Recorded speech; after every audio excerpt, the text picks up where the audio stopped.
Suddenly, Russia's actions in Ukraine look less like an exception and more like a part of a global pattern. This argument resonates strongly in the global south, where memories of US interventions are long and bitter. Russia doesn't need to win the moral debate, it just needs to blur it. Now add Europe to the equation. A US war in Venezuela would strain transatlantic unity, deepen disagreements between Washington and EU capitals, increase domestic polarization inside the US itself. From Moscow's view, this is strategic gold.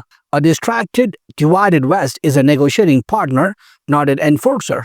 Now here's another counter-initiative part.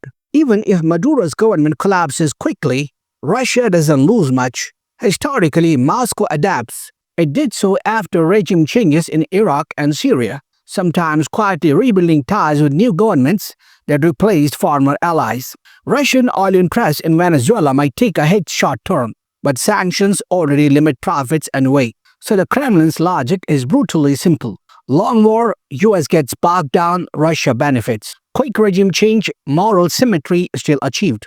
Either way, Ukraine becomes easier to negotiate on Russia's terms. Now imagine this scenario expands. If the US simultaneously pushes controversial ambitions like renewed talk of control over Greenland, the narrative shifts even further. America no longer looks like the defender of the post-World War II order. It looks like a revisionist power, which is ironic because Russia sees itself as a conservative force trying to preserve that old border. From Moscow's perspective, the ideal outcome looks like this. US asserts dominance in the Western Hemisphere. Russia secures influence in the former Soviet space. Ukraine war ends largely on Russian terms. Global rules become less universal, more transactional. Not a return to the old world order, a new one. One where power matters more than principles, and deals matter more than declarations. So who wins? Not Venezuela's people, not Ukrainian civilians, not international law, but strategically, Russia may gain leverage, legitimacy, and negotiating power without firing a single shot in Latin America.